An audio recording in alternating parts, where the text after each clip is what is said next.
ലോകമനസാക്കിയെ പിടിച്ചുലയ്ക്കുന്ന വാർത്തകളാണ് ഗസയിൽ നിന്നും ഓരോ ദിവസവും പുറത്തു വരുന്നത്.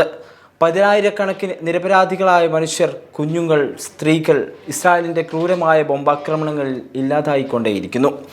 ഈ വംശഹത്യക്ക് എപ്പോഴാണ് ഒരു വിരാമം വിടുക എന്ന ചോദ്യം ബാക്കി നിൽക്കെ നമ്മൾ ഇന്ത്യക്കാരെ ഞെട്ടിക്കുന്ന, ലജ്ജിപ്പിക്കുന്ന ഒരു പുതിയ റിപ്പോർട്ട് ഇപ്പോൾ പുറത്തു വന്നിരിക്കുകയാണ്. ഗസയിൽ ഇസ്രായേൽ നടത്തുന്ന കൂട്ടക്കുരുതിക്ക് ആവശ്യമായ ആയുധങ്ങൾ നിർമ്മിക്കാൻ ഇന്ത്യയിൽ നിന്ന് അസംസ്കൃത വസ്തുക്കൾ ഒഴുകുന്നു എന്ന ഗുരുതരമായ ആരോപണമാണ് ഇപ്പോൾ ഉയർന്നിരിക്കുന്നത്.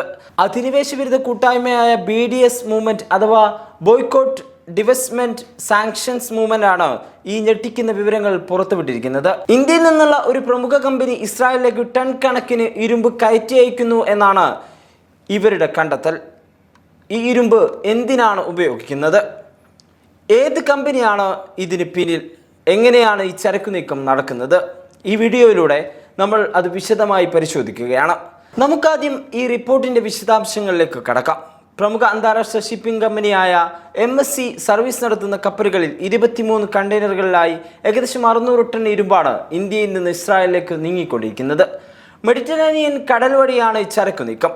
BDS മൂവ്മെന്റ് പുറത്തുവിട്ട കൃത്യമായ രേഖകൾ പ്രകാരം ഈ ഇരുമ്പ് വെറും കെട്ടിടം പണിയാനോ മറ്റ് സാധാരണ ആവശ്യങ്ങൾക്കോ ഉള്ളതല്ല.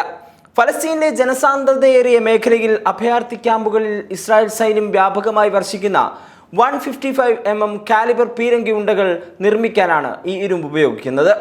ആലോചിച്ചു നോക്കൂ, ഗസയിൽ കുഞ്ഞുങ്ങളുടെ തലയ്ക്കുമേൽ വന്നു പതിക്കുന്ന ബോംബുകളുടെ അസംസ്കൃത വസ്തുക്കൾ പോകുന്നത് നമ്മുടെ രാജ്യത്ത് നിന്നാണ് എന്ന ആരോപണം എത്രത്തോളം ഭയപ്പെടുത്തുന്നതാണ്. ഈ സംഭവത്തിൽ അടിയന്തിരമായ അന്വേഷണം നടത്തണമെന്നും ഈ ചരക്ക് കപ്പലുകൾ വിവിധ തുറമുഖങ്ങളിൽ തടയണമെന്നും ആക്ടിവിസ്റ്റുകൾ ഇപ്പോൾ ശക്തമായി ആവശ്യപ്പെടുന്നുണ്ട്. തീർച്ചയായും നമുക്കറിയണം ഏതാണ് ഈ ഇന്ത്യൻ കമ്പനി. റിപ്പോർട്ടുകൾ പ്രകാരം RL steels and energy limited എന്ന ഇന്ത്യൻ കമ്പനിയാണ് ഈ ഇരുമ്പ് ഉൽപ്പാദിപ്പിച്ച് ഇസ്രായേലിലേക്ക് അയക്കുന്നത്.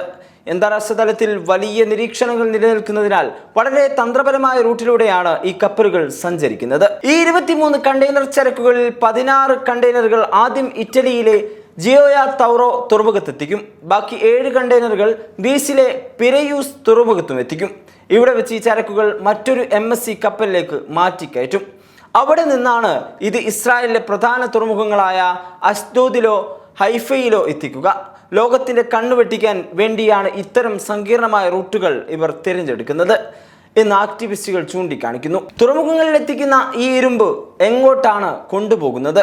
ഗസയിൽ മരണം വിതയ്ക്കുന്ന വെടിക്കോപ്പുകൾ നിർമ്മിക്കുന്ന ഇസ്രായേൽ ഏറ്റവും പ്രധാനപ്പെട്ട പ്രതിരോധ സ്ഥാപനങ്ങളായ എൽബിറ്റ് സിസ്റ്റംസ്, IMI സിസ്റ്റംസ് എന്നിവയുടെ റാമത്ത് ഹഷാരോണിലുള്ള ഫാക്ടറികളിലേക്കാണ് ഈ ഇരുമ്പ് നേരിട്ടെത്തിക്കുന്നത്. ഇസ്രായേലിൻ്റെ സൈനിക ആവശ്യങ്ങൾക്കും ആയുധ നിർമ്മാണത്തിനും തോളോട് തോൾ ചേർന്ന് നിൽക്കുന്ന കമ്പനികളാണിവ. ഇവിടേക്കാണ് ഇന്ത്യയിൽ നിന്നുള്ള അസംസ്കൃത വസ്തുക്കൾ പോകുന്നത് എന്നത് അതീവ ഗൗരവത്തോടെ കാണേണ്ടതുണ്ട്.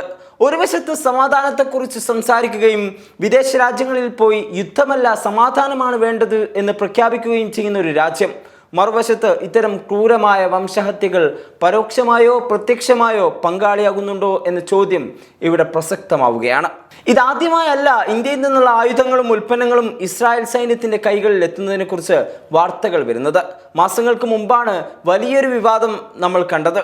ഗസയിലെ ജനസാന്ദ്രതയേറിയ നുസൈറത്ത് അഭയാർത്ഥി ക്യാമ്പിൽ ഇസ്രായേൽ യുദ്ധവിമാനങ്ങൾ ക്രൂരമായ ബോംബാക്രമണം നടത്തിയിരുന്നു. ആക്രമണത്തിന് ശേഷം തകർന്നു വീണ മിസൈലുകളുടെ അവശിഷ്ടങ്ങൾ പരിശോധിച്ച ഫലസ്തീനികൾക്കും അന്താരാഷ്ട്ര മാധ്യമങ്ങൾക്കും കണ്ടെത്താനായത് ഞെട്ടിക്കുന്ന തെളിവുകളായിരുന്നു.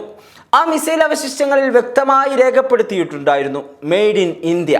ഇന്ത്യയിൽ നിർമ്മിച്ച വെടിക്കോപ്പുകളും ഡ്രോണുകളും മിസൈൽ ഭാഗങ്ങളും ഇസ്രായേലിലേക്ക് കയറ്റി അയക്കുന്നുണ്ടെന്ന വാർത്തകൾക്ക് അടിവരയിടുന്നതായിരുന്നു ഈ ദൃശ്യങ്ങൾ. അതിന്റെ തുടർച്ചയായിട്ടാണ് ഇപ്പോൾ 600 ടൺ ഇരുമ്പ് കയറ്റുമതി ചെയ്യുന്ന വിവരവും പുറത്തു വരുന്നത്. ചരിത്രപരമായി ഫലസ്തീൻ ജനതയുടെ അവകാശങ്ങൾക്കൊപ്പം നിന്ന പാരമ്പര്യമുണ്ട് ഇന്ത്യക്ക്.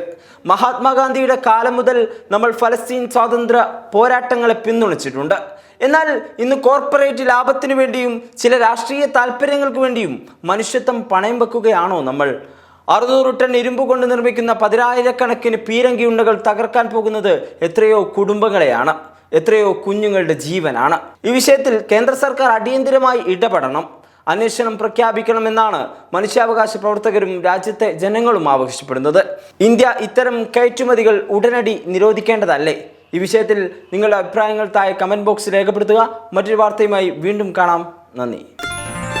waytonikah.com, the exclusive Muslim matrimonial site.